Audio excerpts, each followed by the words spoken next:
समझ में नहीं आया कि आखिर बेटा कहाँ चला गया जो अभी तक घर नहीं आया था।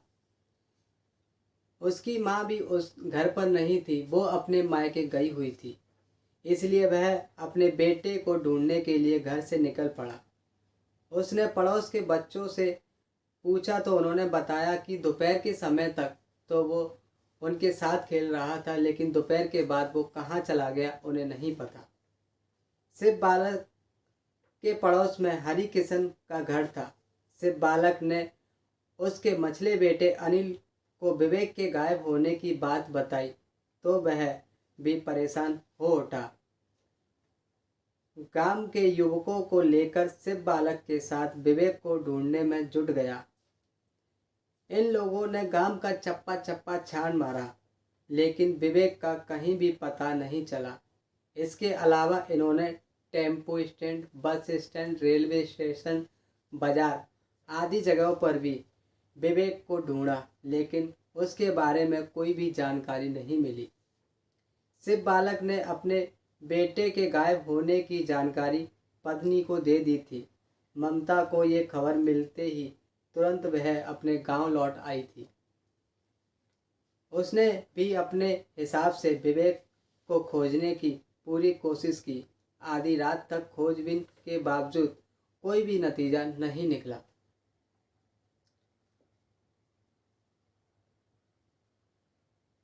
किसी अनहोनी की आशंका में शिव बालक और ममता ने जैसे तैसे रात बिताई।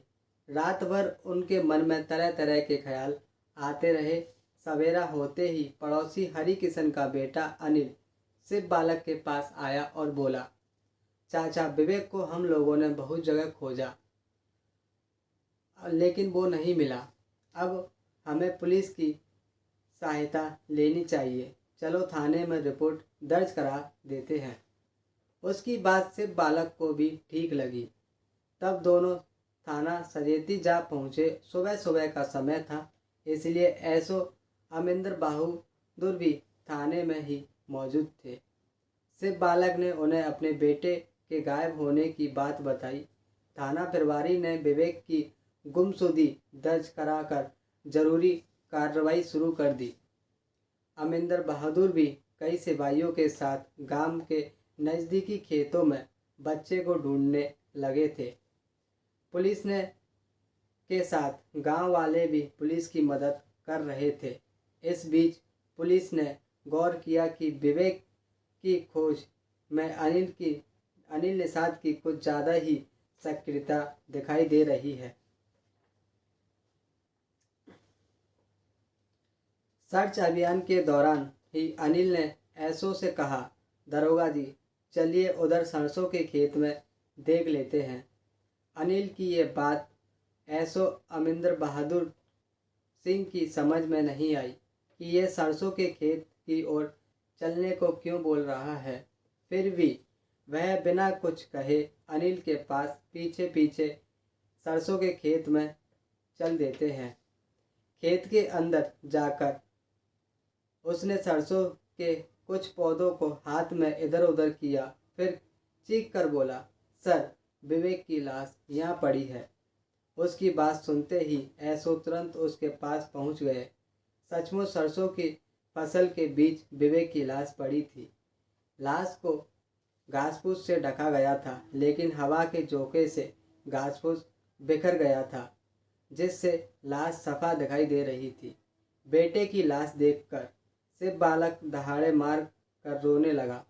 इसके बाद तो गांव में जिसने भी सुना वही लाश देखने भागा खड़ा हुआ। सूचना मिलने पर मृतक विवेक की मां ममता भी रोती बिलखती वहां पहुंच गई और सबसे लिपट कर रोने लगी।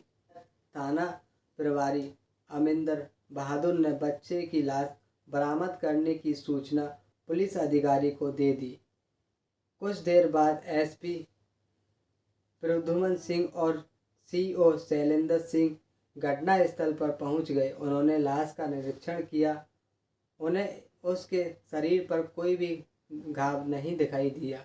गले के निशान से ही अंदाजा लगाया गया कि उसकी हत्या गला घोंट कर की गई होगी।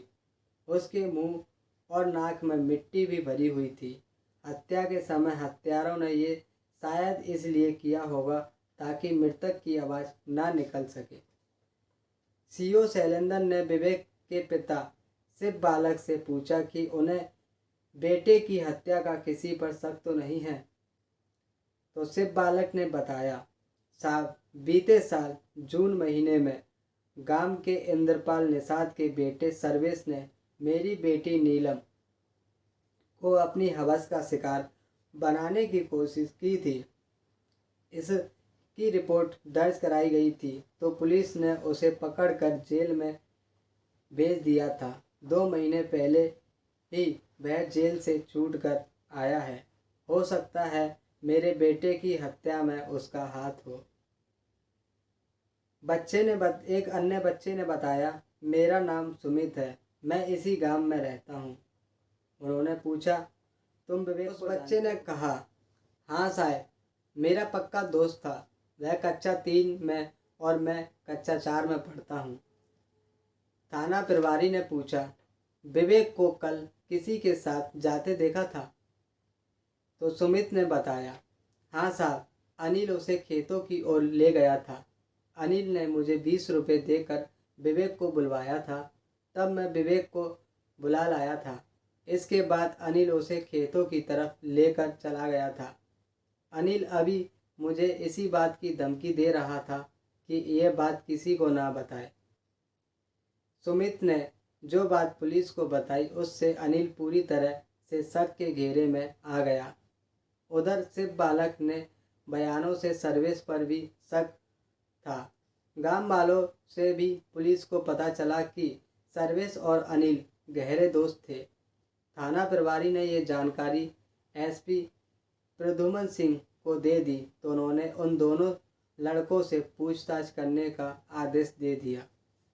इसके बाद थाना प्रभारी ने घटनास्थल की जरूरी कार्रवाई करके विवेक का शव पोस्टमार्टम के लिए लाला लाजपत राय चिकित्सालय कानपुर भिजवा दिया। फिर उन्होंने सर्वेश, निषाद और अनिल को उनके घरों से हिरासत में ले लिया और थाने ले आए। पुलिस ने पहले निषाद, सर्वेश को अनिल से अलग ले जाकर विवेक की हत्या के संबंध में सख्ती से पूछा कि तो विवेक की हत्या का जुर्म कबूल कर लिया। सर्वेश ने बताया कि अपने दोस्त अनिल की मदद से विवेक की हत्या की गई थी। सर्वेश, निषाद ने हत्या का जुर्म कबूला तो अनिल को भी टूटते देर नहीं लगी। दोनों से पूछताछ के दौरान विवेक की हत्या की जो कहानी सामने आई है वो इस प्रकार निकली है। उत्तर प्रदेश के कानपुर नगर से 47 किलोमीटर दूर एक बड़ी आबादी वाला गांव बीरबल अकबरपुर बसा हुआ है। ये ऐतिहासिक गांव है। मुगल बादशाह अकबर का यह किला है जो समय के थपेड़ों के साथ अब खंडर बन के तब्दील हो गया है। यमुना किनारे बसे इस गांव की आबादी लगभग 10,000 है। बताया जाता है कि मुगल बादशाह अकबर जब आगरा से अकबरपुर आते थे तो इसी किले में दरबार लगाते थे। इसी किले में अकबर की मुलाकात बीरबल से हुई थी। बीरबल की बुद्धिमत्ता से प्रभावित होकर बादशाह अकबर ने उन्हें अपने दरबार में रख लिया। अपनी बुद्धिमत्ता के चलते बीरबल दरबार में चर्चित हुए तो अकबरपुर गांव का नाम बीरबल अकबरपुर पड़ गया। समय के बीतते सरकारी रिकॉर्ड में भी गांव का नाम बीरबल अकबरपुर दर्ज हो गया। इसी बीरबल अकबरपुर गांव में शिव बालक निषाद अपने परिवार के साथ रहता था। उसके परिवार में पत्नी के अलावा 2 बेटियां और 1 बेटा था।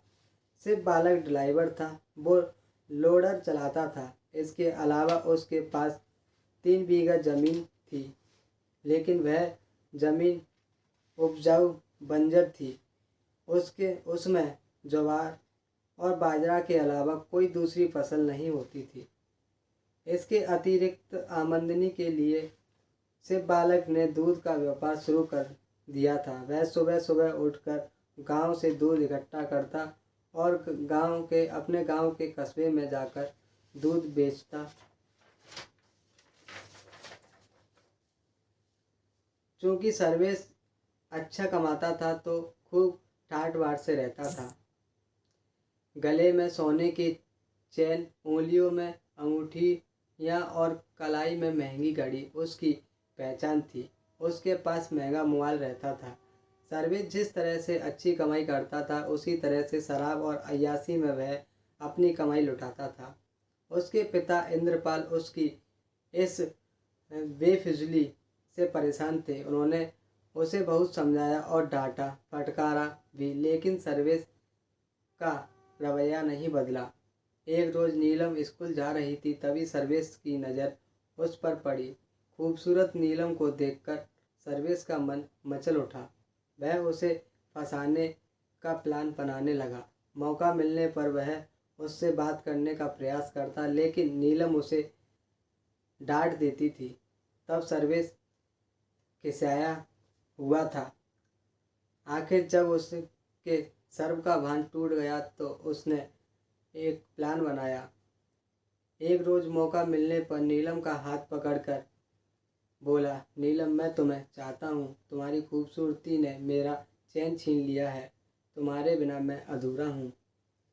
नीलम अपना हाथ छुड़ाते हुए बोली, सर्वेश,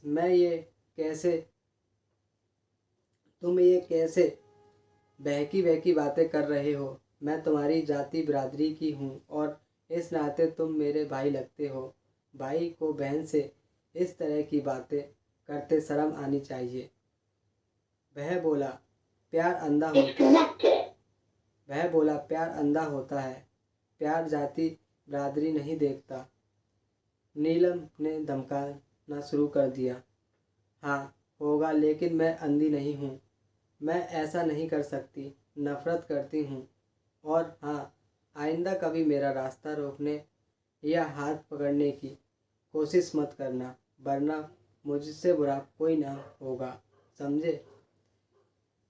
सर्वेश समझ गया कि नीलम अब ऐसे नहीं मानेगी। उसे अपनी खूबसूरती और जवानी का इतना घमंड है तो वह उसके घमंड को हर हाल में तोड़ कर रखेगा।